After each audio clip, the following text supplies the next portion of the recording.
नमस्कार।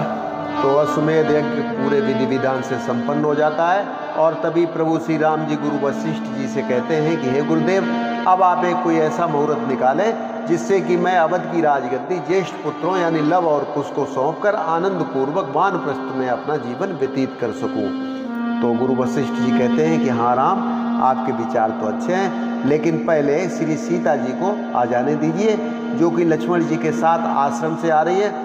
और दूसरी बात यह कि आगे चलकर कोई विवाद झगड़ा फसाद ना हो, इसलिए आपके भाइयों के जो लड़के हैं यानी आपके भतीजे, वो भी तो हकदार हैं, तो आपकी उपस्थिति में उनको भी उनका हक दे दिया जाए तो अच्छा रहेगा। गुरु जी की ये बात प्रभु जी सहर्ष स्वीकार कर लेते हैं और अगले ही दिन प्रभु श्री राम जी भरे दरबार में प्रजा को अपना फैसला सुनाते हुए कहते हैं कि अगर आप लोगों की सलाह हो तो पूरे कौशलपुर राज्य को 8 भागों में बांट दिया जाए और लव और कुश को अवध की राजधानी और भरत के जो 2 बेटे बैनामा और श्री पुष्कल, उनको राज्य के दक्षिण दिशा का भार सौंप दिया जाए तथा श्री लक्ष्मण जी के दोनों बेटों चित्रकेतु और अंगद को कौशलपुरी का पश्चिमी क्षेत्र का राजा बना दिया जाए।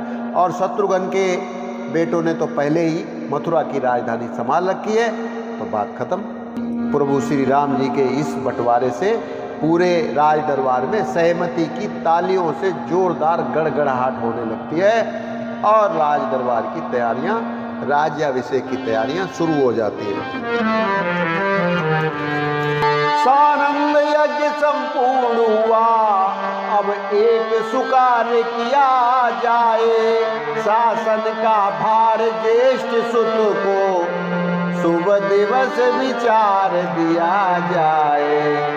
मैं वर्तमान निज जीवन में परिवर्तन कर डालूं क्रम से, परिवर्तन कर डालूं क्रम से, सब रागों से लेकर विराग अनुराग करूं योगाश्रम से, सब रागों से लेकर विराग अनुराग करूं योगाश्रम से।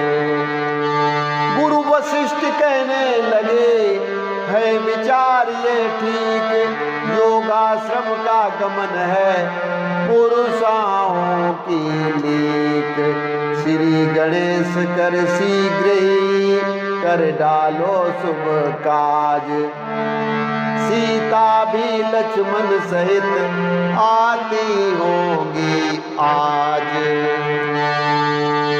जेठे को सिंहासन देना वैसे तो उचित गाता है, वैसे तो उचित गाता है, पर मेरे मन में एक भाव रह रह कर उठता जाता है।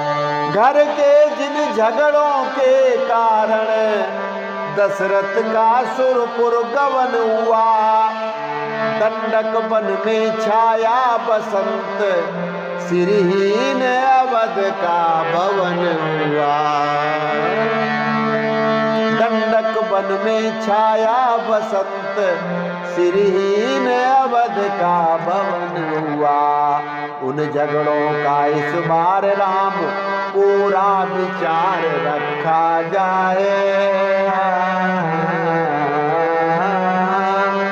भ्राताओं के पुत्रों को भी शासन में भाग दिया जाए, उनके भी 2-2 बालक हैं जो योग्य समझ में आते हैं, अधिकारी यद्यपि नहीं किंतु अपने तो माने जाते हैं। इसलिए साथ में लव कुश के उनका भी मान किया जाए, साम्राज्य 8 भागों में कर 8 के लिए दिया जाए। हर्ष सहित रघुराज ने किया इसे स्वीकार, अगले दिन आज्ञा हुई जुड़ जाए दरबार। प्रभु बोले प्रजावासियों से, शुभ अवसर आज सुहाया है, शुभ अवसर आज सुहाया है। तुम सबके बल से राघव ने संसार जयी पद पाया है।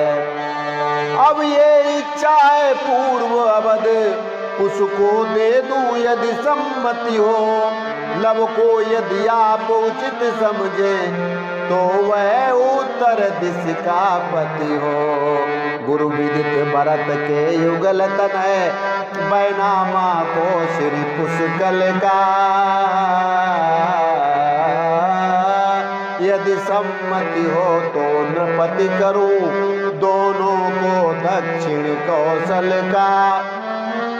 लक्ष्मण सुत चित्रकेतु अंगद, पश्चिम कौशल के शासक हो।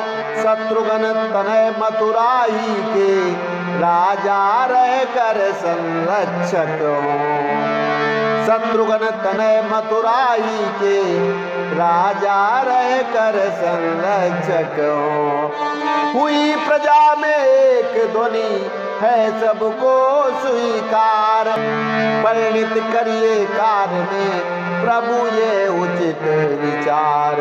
हो गई विसर्जन राजसभा, सबकी सम्मति मिल जाने पर। तब किए नियुक्त सचिव सहचर, प्रभु ने कौशल सजवाने पर। आज्ञा दी मेरी अवधपुरी, इस भांति सुसज्जित हो जाए, इस भांति सुसज्जित हो जाए। भूमंडल भी सकुचा जाए, सुरपुर भी लज्जित हो जाए।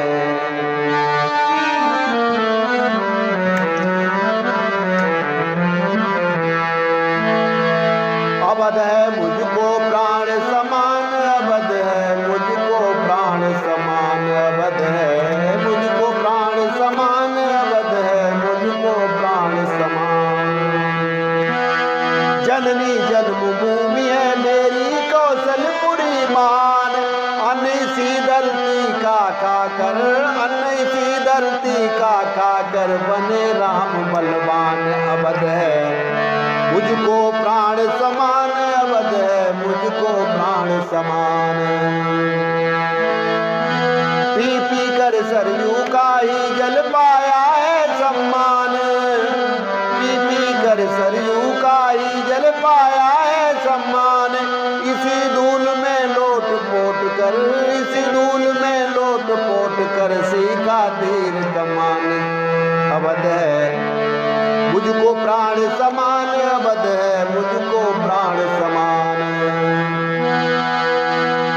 इसी मात की गोद में पल कर हुआ आज श्रीमान, इसी मात की गोद में पल कर हुआ आज श्रीमान।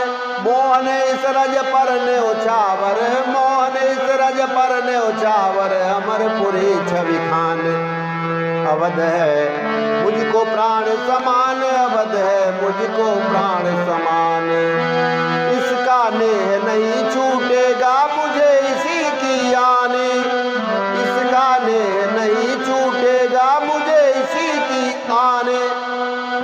इसी धूल में लोट पोट कर, इसी धूल में लोट पोट कर सीखा तीर कमान। अवध है मुझको प्राण समान, अवध है मुझको प्राण समान, अवध है मुझको प्राण समान, अवध है मुझको प्राण समान। तो आज के लिए इतना ही, कल फिर मिलते हैं। नमस्कार, जय श्री राम।